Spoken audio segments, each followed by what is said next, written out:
विषय की आज की ऑनलाइन क्लास में आपका स्वागत है। आज हम क्लास 8 की नागरिक शास्त्र की आपकी पाठ्य पुस्तक हमारा इतिहास और नागरिक जीवन के पाठ संख्या 3 वैश्विक समुदाय एवं भारत का अध्ययन करेंगे। इसको हम दो भागों में जानेंगे। आज पहले भाग में हम विश्व युद्धों के बारे में जानेंगे और संयुक्त राष्ट्र संघ के बारे में। तो पाठ शुरू करने से पहले हम यह देख लेते हैं कि हम किन किन बिंदुओं पर चर्चा करेंगे।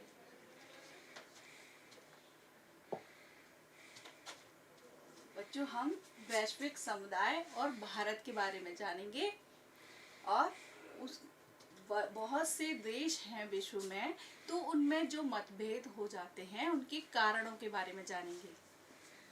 फिर उसके बाद प्रथम विश्व युद्ध, द्वितीय विश्व युद्ध, द्वितीय विश्व युद्ध के बाद क्या हुआ इसके बारे में अध्ययन करेंगे।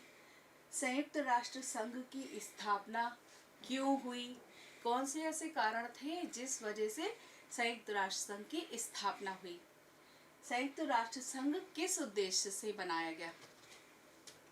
संयुक्त राष्ट्र संघ के अंग, जैसे कि उसके 6 अंग हैं: महासभा, सुरक्षा परिषद, आर्थिक एवं सामाजिक परिषद, न्यास परिषद, अंतर्राष्ट्रीय न्यायालय एवं सचिवालय। वैश्विक समुदाय एवं भारत। संसार में छोटे बड़े, कम शक्तिशाली और अधिक शक्तिशाली सभी तरह के देश हैं। कुछ देशों का आपसी संबंध मैत्रीपूर्ण रहता है, तो कभी कभी 2 या कई देशों के बीच मतभेद हो जाता है। यही मतभेद कभी कभी युद्ध का भी रूप ले लेता है। तो चलिए देखते हैं इन मतभेदों के क्या कारण हैं। मतभेद के कारण अपने साम्राज्य की सीमा बढ़ाने की इच्छा से। कुछ मतभेद इस वजह से होते हैं कि कुछ देश अपने साम्राज्य की सीमा बढ़ाना चाहते हैं और दूसरे देशों की सीमा को अपने देश में मिलाना चाहते हैं, या फिर कुछ मतभेद व्यापार बढ़ाने के लिए होते हैं। तो इस प्रकार से यदि मतभेद हो जाते हैं तो फिर देशों के बीच में युद्ध छिड़ जाता है। तो इसी तरह से 20वीं सदी में 2 विश्व युद्ध हुए, जिनमें विश्व के कई देशों ने भाग लिया और उसका विश्व के समस्त देशों पर प्रभाव पड़ा। प्रथम विश्व युद्ध सन 1914 में प्रारंभ हुआ था, जो कि 1918 तक चला। और युद्ध में भाग लेने वाले देश एक तरफ ऑस्ट्रिया, जर्मनी और टर्की थे, जबकि दूसरी तरफ सर्बिया, इंग्लैंड, फ्रांस और रूस, संयुक्त राष्ट्र अमेरिका। इस प्रकार से देखिए कितने सारे देशों ने इस विश्व युद्ध में भाग लिया और यह 1914 से 1918 तक लगभग 5 वर्ष चला। द्वितीय विश्व युद्ध। प्रथम विश्व युद्ध में धन जन की अपार हानि होने पर भी केवल 20 वर्ष के बाद ही दूसरा विश्व युद्ध शुरू हो गया, जो कि सन 1939 से 1945 तक चला। और इस युद्ध में भाग लेने वाले देशों में एक ओर इंग्लैंड, फ्रांस और रूस, जबकि दूसरी ओर जर्मनी, जापान और इटली थे। द्वितीय विश्व युद्ध प्रथम विश्व युद्ध से भी अधिक भयंकर था। अपार धन की हानि के अतिरिक्त 5 करोड़ लोग मारे गए और अनेक देश बुरी तरह से बर्बाद हो गए। तो एक बार हम पुनः देखते हैं कि इस विश्व युद्ध में कौन कौन से देशों ने भाग लिया। इंग्लैंड, फ्रांस और रूस, और दूसरी तरफ जर्मनी, जापान और इटली। तो इस प्रकार से इन दोनों विश्व युद्ध से हमारे देश में बहुत हानि हुई और सभी देशों पर इसका प्रभाव पड़ा। द्वितीय विश्व युद्ध के बाद अब युद्ध हो जाता है तो उसके क्या दुष्परिणाम होते हैं। इसी प्रकार जब द्वितीय विश्व युद्ध हुआ तो द्वितीय विश्व युद्ध में परमाणु बम का हमला हुआ दो शहरों पर, हिरोशिमा और नागासाकी पर। आप चित्र में देख सकते हैं, ये उन शहरों में का चित्र है। तो हिरोशिमा और नागासाकी जापान के शहर हैं और ये दो शहर पूरी तरह से नष्ट हो गए थे। संसार के अनेक देशों की बर्बादी देखकर यह अनुभव किया गया कि भविष्य में ऐसा युद्ध ना हो और संसार में शांति और सुरक्षा बनाए रखने के लिए विभिन्न राष्ट्रों ने सैन फ्रांसिस्को नामक नगर में आपस में विचार विमर्श किया और एक संघ निर्माण करने का निश्चय किया। तो जब इतने बड़े स्तर पर विनाश हो गया तो जो इस बर्बादी में जो भी देशों ने भाग लिया था और अन्य देशों ने सोचा कि इस तरह से भविष्य में कभी कोई बर्बादी ना हो, युद्ध से बचा जा सके, शांति और सुरक्षा की व्यवस्था बनाई जा सके, इसलिए सभी देशों ने मिलकर सैन फ्रांसिस्को नामक नगर में एक विचार विमर्श किया, जिससे उन्होंने एक संघ के निर्माण करने का निश्चय किया। और द्वितीय विश्व युद्ध के बाद कौन कौन से शहर थे जो नष्ट हो गए? हिरोशिमा और नागासाकी।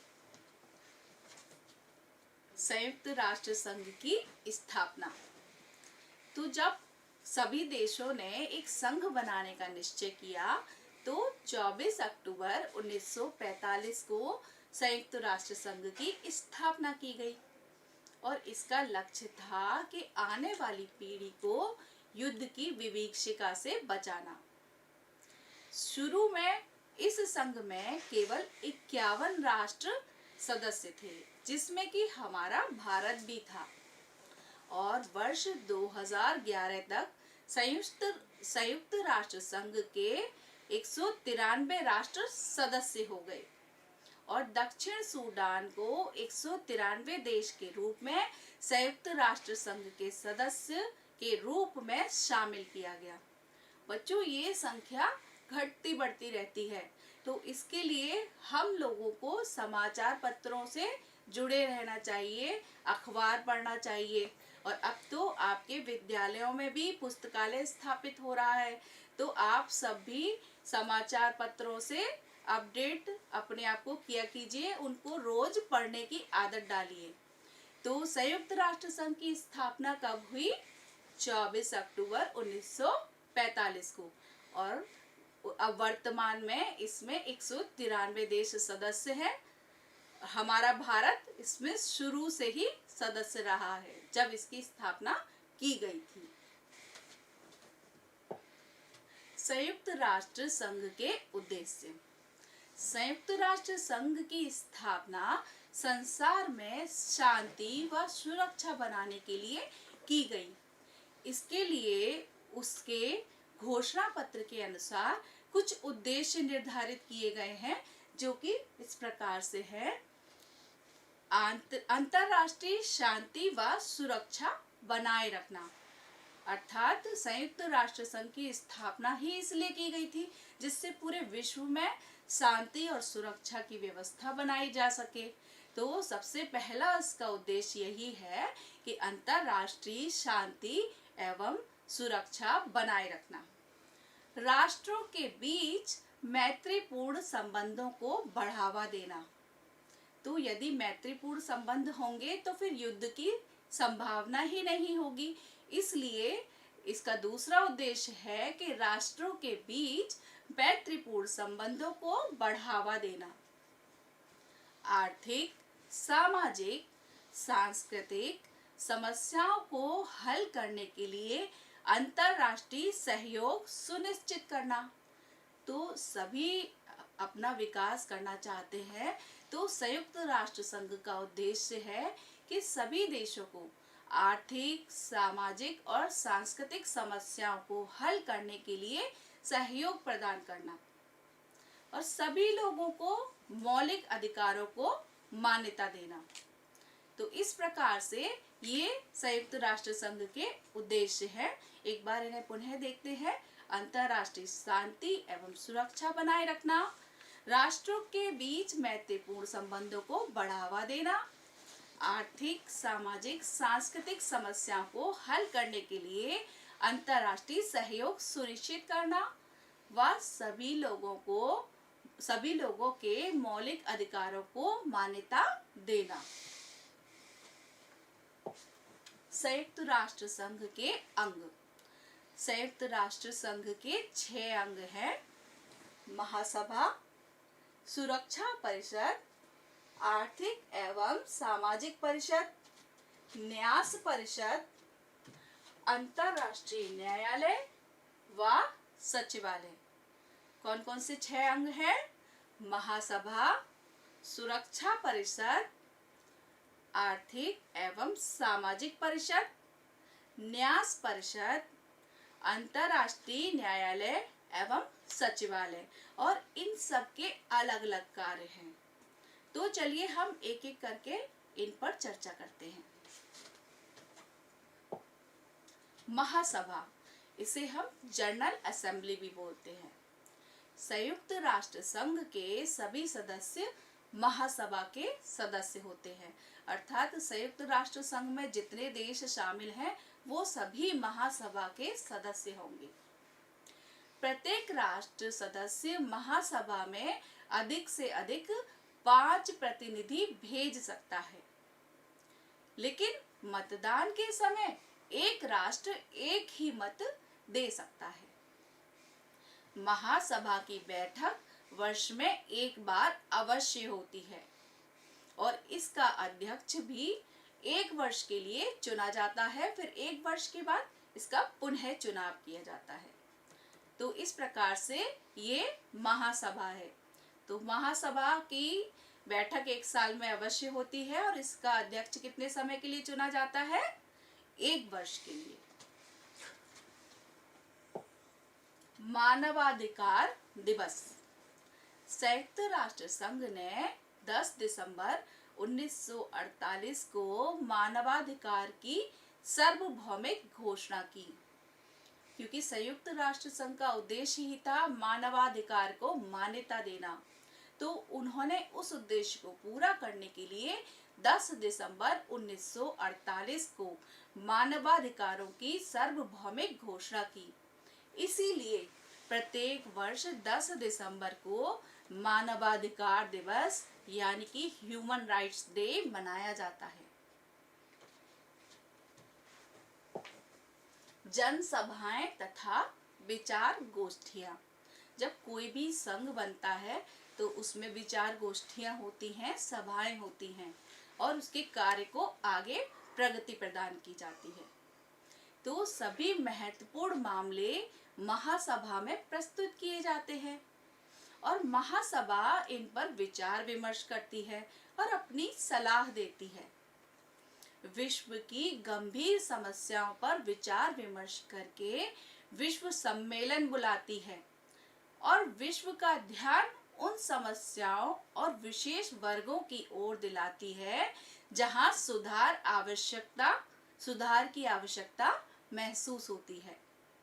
तो इसका क्या कार्य है कि जब कोई भी समस्या होती है तो ये पूरे विश्व की एक संगोष्ठी बुलाती है और आपस में विचार विमर्श करते हैं और जिन बिंदुओं पर विचार करना जरूरी है, आवश्यक है, उन पर यहाँ पर चर्चा की जाती है।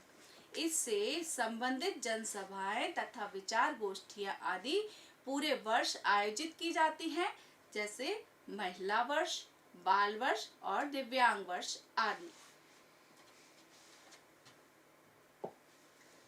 हमारे देश की श्रीमती विजय लक्ष्मी पंडित जी जो थी वो महासभा की अध्यक्ष रह चुकी हैं। तो ये देखिए, ये हैं विजय लक्ष्मी पंडित, आप इनकी फोटो देख सकते हैं। महासभा में प्रयोग की जाने वाली भाषाएं। अब यदि कोई समिति बनती है तो उसके सारे कार्य कुछ भाषाओं में किए जाएंगे, क्योंकि विश्व की स्तरीय समिति है तो विश्व में तो बहुत सारी भाषाएं बोली जाती हैं। तो इसलिए उसमें कौन कौन सी भाषाएं प्रयोग की जाएंगी, उसके लिए इसमें 6 प्रकार की भाषाओं को प्रयोग में लाया गया है। तो अंग्रेजी, चीनी, स्पेनिश, रूसी, अरबी और फ्रेंच। तो जैसे कि हम लोग हिंदी में स्वागत बोलते हैं, तो इंग्लिश में उसको वेलकम लिखते हैं। इसी प्रकार से चीनी में इसको इस तरह से लिखा जाता है, ये चीनी भाषा में लिखा हुआ है। और स्पेनिश में इसको स्वागत को इस तरह से लिखते हैं। रूस में इस तरह से, अरबी में ऐसे, और फ्रेंच भाषा में ये इस तरह से लिखा है। ये आपकी पाठ्य पुस्तक में है, आप उसको देख सकते हैं। तो सभी भाषाओं के लिखने का अलग अलग तरीका होता है। तो महासभा में ये 6 भाषाएं प्रयोग की जाती हैं और उसके सभी कार्य इन्हीं के अनुसार होते हैं। सुरक्षा परिषद, ये दूसरे नंबर की इसकी समिति है, सुरक्षा परिषद, सिक्योरिटी काउंसिल। यह परिषद विश्व में शांति व सुरक्षा बनाए रखने का प्रयास करती है। जब भी 2 राज्यों के बीच कोई विवाद उत्पन्न हो जाता है तो उसे दूर करने का प्रयास करती है। जैसा कि आप नाम से ही देख रहे हैं, सुरक्षा परिषद, अर्थात ये सुरक्षा प्रदान करती है। जब 2 लोगों के बीच में विवाद होता है तो इसका कार्य है कि उसको दूर करना। यदि मतभेद युद्ध का रूप ले लेता है तो वह युद्ध को समाप्त करने का उपाय करती है। यदि फिर भी युद्ध समाप्त नहीं हो पा रहा है तो आवश्यकता अनुसार सेनाएं भी भेजती है। भारत ने अनेक अवसरों पर अपने सैनिक भेजकर संयुक्त राष्ट्र संघ का सहयोग किया है। तो सुरक्षा परिषद का मुख्य कार्य क्या है? शांति और सुरक्षा बनाए रखना और युद्ध को होने से रोकना। सुरक्षा परिषद के सदस्य, जैसा कि हमने महासभा में बताया था कि संयुक्त राष्ट्र संघ में जितने भी सदस्य हैं वह सभी महासभा के भी सदस्य हैं, लेकिन सुरक्षा परिषद में मात्र 15 सदस्य होते हैं। इनमें से 5 राष्ट्र स्थायी सदस्य हैं और स्थायी सदस्य राष्ट्र हैं चीन, फ्रांस, रूस, संयुक्त राज्य अमेरिका और ब्रिटेन। ये जो 5 स्थायी सदस्य हैं ये हमेशा सुरक्षा परिषद के सदस्य बने रहते हैं। अन्य जो 10 सदस्य हैं वो अस्थायी सदस्य हैं। वो केवल 2 वर्षों के लिए महासभा के द्वारा चुने जाते हैं और 2 वर्षों के बाद उनको बदल दिया जाता है। और हमारा भारत देश अभी तक सुरक्षा परिषद का स्थायी सदस्य नहीं है।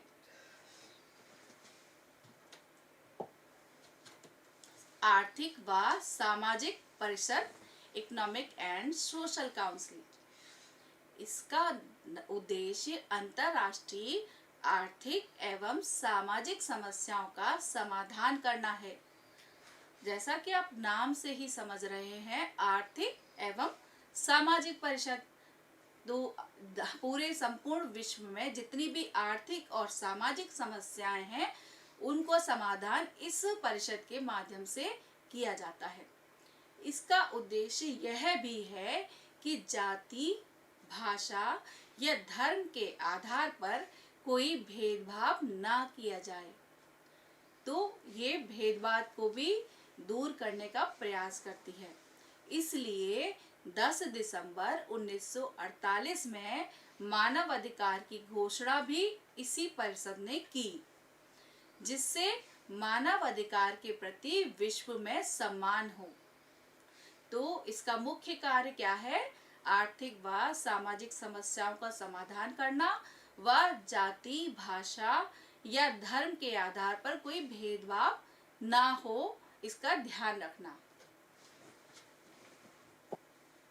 न्यास परिषद, ट्रस्टीशिप काउंसिल। विश्व युद्ध के बाद 11 ऐसे राज्य थे जिन पर दूसरे देश का शासन था। तो इसका न्यास परिषद का उद्देश्य था कि ऐसे राज्यों को स्वतंत्र कराने में सहायता देना, जिसमें वह सफल भी हुआ। तो न्यास परिषद का कार्य जो 11 राज्य दूसरे देशों के अधीन थे उनको स्वतंत्र कराना था, जो कि उसमें वह सफल हुआ। अंतर्राष्ट्रीय न्यायालय, इंटरनेशनल कोर्ट ऑफ जस्टिस। जिस तरह हमारे देश में कानून को तोड़ने वाले के लिए न्यायालय की व्यवस्था की है, उसी तरह संयुक्त राष्ट्र संघ के सदस्य राष्ट्रों का आपस में मतभेद व विवाद हो जाता है तो उसको अंतर्राष्ट्रीय न्यायालय में शांतिपूर्ण ढंग से सुलझाया जाता है। तो इस प्रकार न्यायालय हमारे देश में न्याय करता है। इसी तरह से अंतर्राष्ट्रीय न्यायालय पूरे विश्व के जो भी देश संयुक्त राष्ट्र संघ के सदस्य हैं, यदि उनमें आपस में कभी विवाद हो जाता है तो उसको वो शांतिपूर्ण ढंग से सुलझाता है। इस न्यायालय में 15 न्यायाधीश होते हैं जो 9 वर्ष के लिए चुने जाते हैं। यह नीदरलैंड के हेग नामक शहर में स्थित है। अंतर्राष्ट्रीय न्यायालय में प्रख्यात भारतीय न्यायाधीश श्री B.N. राव, श्री नागेंद्र सिंह एवं श्री R.S. पाठक भी न्यायाधीश रह चुके हैं। वर्तमान में श्री दलबीर भंडारी जी न्यायाधीश हैं। तो बच्चों, अंतर्राष्ट्रीय न्यायालय का क्या कार्य है? न्याय व्यवस्था बनाना और शांतिपूर्ण ढंग से उसको सुलझाना, विवादों को सुलझाना।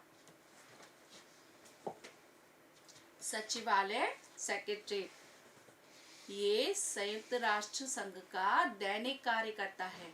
तो कोई भी संस्था बनती है तो उसमें जो कुछ भी कार्य दिन प्रतिदिन होते हैं तो उनका कार्य का लेखा जोखा सचिवालय रखता है। इसका सर्वोच्च अधिकारी महासचिव कहलाता है, जिसे सुरक्षा परिषद की सहमति से महासभा 5 वर्ष के लिए चुनती है। वर्तमान में इसके महासचिव पुर्तगाल के एंटोनियो गुटेरस हैं। तो सचिवालय का जो सर्वोच्च अधिकारी है वो महासचिव होता है। इसका कार्यकाल 5 वर्ष होता है। वह वर्तमान में इसके महासचिव कौन है? पुर्तगाल के एंटोनियो गुटेरस। तो बच्चों, हम देखते हैं आज हमने क्या जाना। आज हमने वैश्विक समुदाय और भारत के बारे में जाना। विश्व में बहुत से छोटे बड़े देश हैं, कम शक्तिशाली और अधिक शक्तिशाली देश हैं, जिनमें कभी मैत्रीपूर्ण संबंध होते हैं तो कभी विवाद हो जाता है। और जिस वजह से मतभेद होता है उसका कारण है अपनी सीमा में विस्तार करना या फिर व्यापार करने के उद्देश्य से। तो इस वजह से हमारे विश्व में 20वीं सदी में 2 विश्व युद्ध हुए, प्रथम विश्व युद्ध व द्वितीय विश्व युद्ध। प्रथम विश्व युद्ध 1914 से 1918 तक चला व द्वितीय विश्व युद्ध 1939 से 1945 तक चला, जिसमें इसमें विश्व के बहुत सारे शक्तिशाली देशों ने भाग लिया और इसमें बहुत ही जान और माल की हानि हुई। इसके परिणाम यह रहे कि द्वितीय विश्व युद्ध के बाद हिरोशिमा और नागासाकी शहर पूरी तरह से नष्ट हो गए थे। संयुक्त राष्ट्र संघ की स्थापना, जैसे ही जब 2 विश्व युद्ध हो गए तो विश्व के बहुत से देशों ने सोचा कि इस तरह से संपूर्ण विश्व में शांति और सुरक्षा बनाने के लिए एक संघ बनाना चाहिए। इस उद्देश्य से उन्होंने संयुक्त राष्ट्र संघ की स्थापना की और इसका उद्देश्य भी यही था, विश्व में शांति और सुरक्षा बनाना, सभी देशों में मैत्रीपूर्ण संबंध स्थापित करना तथा यदि आपस में कोई विवाद होता है तो उसको दूर करना और मानव अधिकारों को मान्यता दिलाना। संयुक्त राष्ट्र संघ के 6 अंग हैं: महासभा, सुरक्षा परिषद, आर्थिक एवं सामाजिक परिषद, न्यास परिषद, अंतर्राष्ट्रीय न्यायालय व सचिवालय। तो हमने इन सब के बारे में अभी आपको विस्तार से बताया और इन सब के कार्यों की भी समीक्षा की। चलिए अब हम कुछ अभ्यास कार्य करते हैं। रिक्त स्थानों की पूर्ति कीजिए। 20वीं सदी में विश्व युद्ध हुए। तो बच्चों 20वीं सदी में कितने विश्व युद्ध हुए? अभी हमने उनके बारे में आपको विस्तार से बताया था। 20वीं सदी में 2 विश्व युद्ध हुए। संयुक्त राष्ट्र संघ की स्थापना में हुई। कब हुई थी? 24 अक्टूबर 1945 में।